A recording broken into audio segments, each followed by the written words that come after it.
Assalamualaikum warahmatullahi taala wabarakatuh. Baik, di sini saya akan langsung saja ke DCM tentang tugas yang telah diberikan kepada saya untuk menjelaskan sepengetahuan tentang DCM.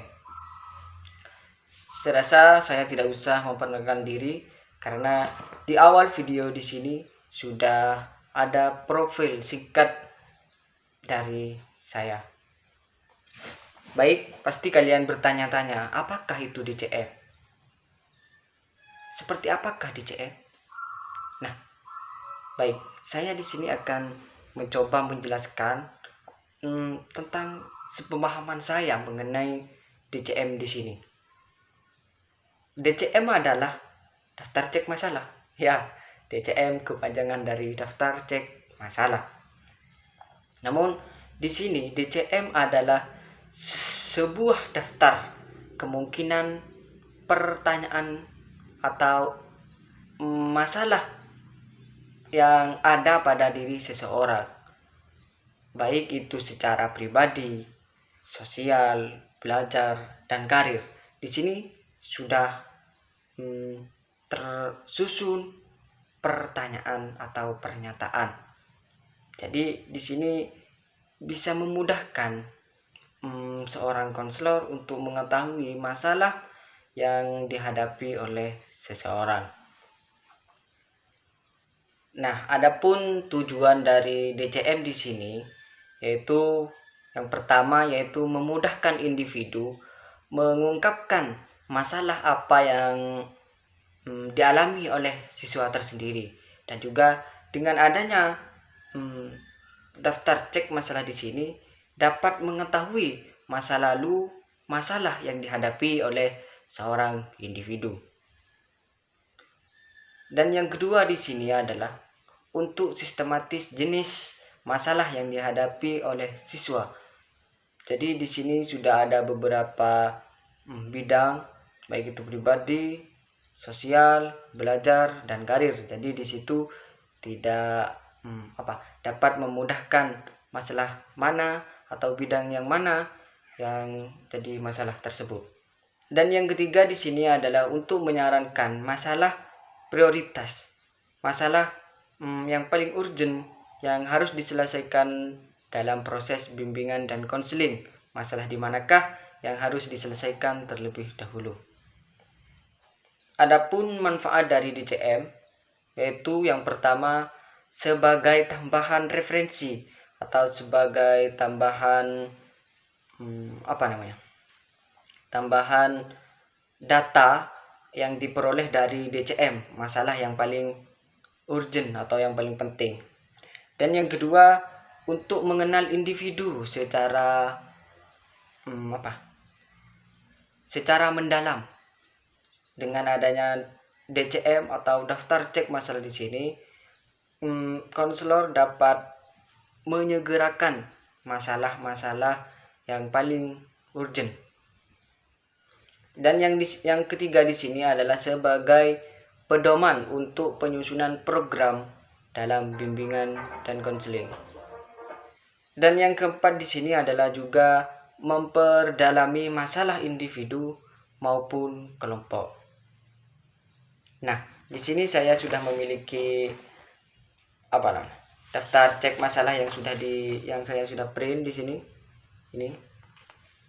Ya, namun di sini ada aplikasinya dan saya akan jelaskan secara rinci dalam sebuah aplikasi. Ini adalah merupakan proses penyebaran DCM kepada adik-adik saya. Itu ada beberapa anak, itu bagian perempuan karena saya pisah antara perempuan dan laki-laki. Baik, di sini kita langsung saja ke aplikasi DCM yang sudah disediakan. Di sini ada beberapa item petunjuk operasional, ada soal DCM, tabulasi hasil, profil individu, dan lain sebagainya, bisa dibaca sendiri. Nah, di sini sudah ada petunjuknya.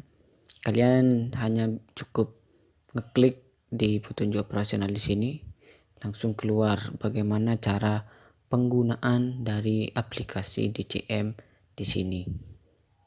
Kita kembali ke cover, di bawah juga ada, tidak usah ke cover gak apa-apa, tapi saya untuk lebih memudahkan kembali lagi ke cover. Nah, tadi saya sudah menunjukkan soal DCM beserta lembar jawaban dari hasil observasi adik-adik saya kemarin. Di sini saya coba buka soal DCM-nya. Kalau nggak bisa langsung di bawah untuk lebih memudahkan. Nah, di sini ada beberapa item seperti kesehatan, keadaan ekonomi, dan lain sebagainya. Di sini soalnya sampai kurang lebih 243. Nah, setelah kalian menjawab semua item dari DCM di sini, kalian bisa memasukkan data yang sudah diperoleh dari hasil observasi dari DCM tadi. Nanti kalian tinggal buka di tabulasi hasil. Di sini ada petunjuknya untuk kelas yang jumlah siswanya maksimal 40 anak. Jadi tidak boleh lebih dari 40 anak. Nah, kita buka di sini. Nah, di sini saya sudah memberikan melakukan DCM ini kemarin. Ada sekitar 23 siswa dan siswi. Nah, di sini saya kelasnya disamaratakan semua agar lebih mudah, dan juga ini nomor harus ada karena nanti lebih mempermudahkan untuk mencari anak di sini menurut absen. Kalian di sini terserah asalkan diurut dan juga diingat. Nah, cara nginputnya di sini, kalian apabila di lembar jawaban tadi dikurung atau sesuai tandanya, maka kalian itu contoh dari nomor 1 tentang kesehatan. Nah, apabila nomor 1 dicontreng, maka di kolom 1 di sini kalian isi 1. Nah, jika nomor 2, 3, 4 itu tidak ada, maka di sini dikosongi, tidak usah dikasih apa-apa. Nah, contohnya di atas nama Ali Farmadi di sini, di kesehatan, anak ini memiliki 5 contrengan. Nah, ini di sini langsung ada jumlahnya, bisa langsung kelihatan. Ini sampai ke pinggir, sampai berapa tadi? 200, kurang lebih 240 berapa gitu. Nah, nanti kan sudah selesai nih, semua dimasukkan, diinput dengan teliti dan sabar. Di sini banyak, ini bisa dilihat. Ya, meski melelahkan tapi ya kerjaan memang harus dikerjakan, kan seperti itu. Nah, di sini sampai 240. Nah, kalian setelah sudah melakukan tabulasi atau menginput data-data dari DCM, maka kalian di sini bisa melihat profil individu secara individu. Nah, di sini contoh. Nah, di sini nomor klien sudah ada. Nah, ini bisa sesuai dengan absen tadi apa yang saya katakan. Coba saya langsung nomor 2 di sini. Nah, saya enter. Di sini Ali Farmadi, saya enter, berubah menjadi Mahmudi. Nah, di sini datanya Mahmudi tentang bidang frekuensi masalah secara persen. Berapa persenkah anak ini dalam kertas DCM-nya? Nah, dalam bidang pribadi itu ada 14%, sosial 18%, belajar 10%, dan karir hanya 5%. Nah, di sini juga ada grafik profil individu dari Muhammad Mahmudi. Nah, di sini yang paling tinggi di diagram batangnya di sini adalah mengenai hubungan pribadi yang mencapai 35% dan juga dari kesehatan sama-sama 35%. Dan yang paling bawah di sini ada agama dan moral, keadaan ekonomi, kebiasaan belajar, masa depan dan cita-cita, sekaligus penyesuaian terhadap kurikulum. Nah, di sini juga ada diagram mengenai pribadi, sosial, belajar, karir. Yang paling banyak, yang paling didominasi oleh Mahmudi di sini adalah bidang sosial, yang jumlahnya 18,33. Nah, ini dari Mahmudi. Coba saya langsung ke nomor 22 atas nama Widadatin Yuliadini. Lizakul Mu'minah.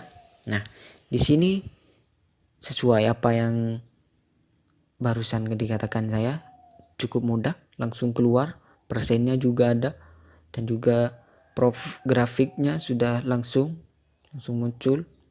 Nah, ini cara melihat per individu.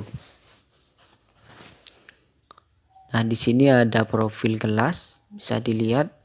Nah, di sini di kelas 10 tentang pribadi, sosial, belajar, dan karir. Nah, ini keterangan dari ABCD mengenai kesehatan, Alif Armadi 5, keadaan ekonomi 2, masalah yang dicontreng tadi di di kertas DCM. Nah, ini jumlah keseluruhan yang dicontreng atau dilingkari oleh Mahmudi sampai Alif Armadi sampai 41.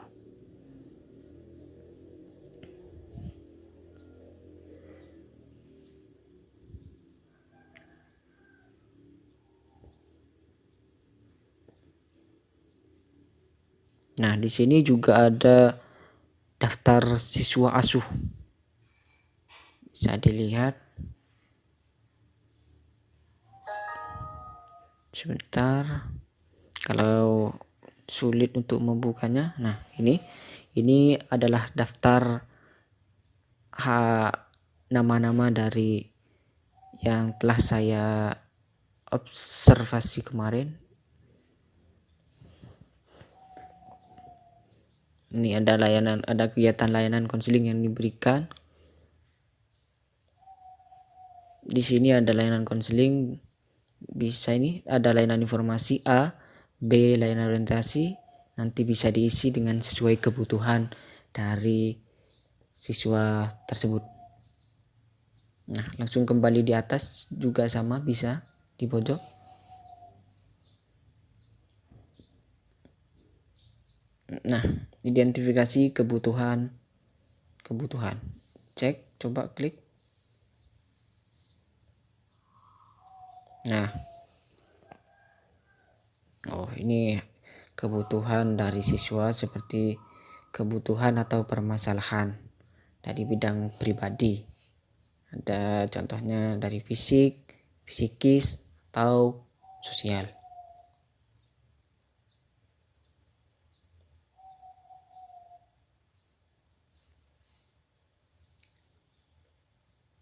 Kembali.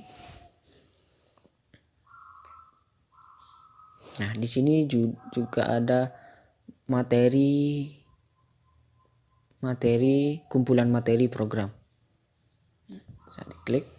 Nah, di sini dari pribadi, materi, meyakini dan melaksanakan kaidah ajaran agama yang dianut, layanan, penguasaan konten. Nah, di sini contoh contoh layanan BK.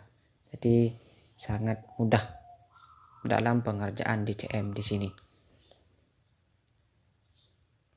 Ya mungkin hanya itu untuk untuk aplikasi DCM di sini.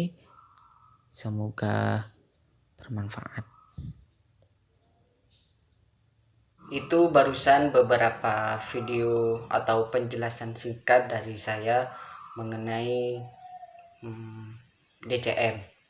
Jadi masih banyak kekurangan dalam penjelasan barusan. Maka dengan itu saya sangat mohon maaf yang sebesar-besarnya.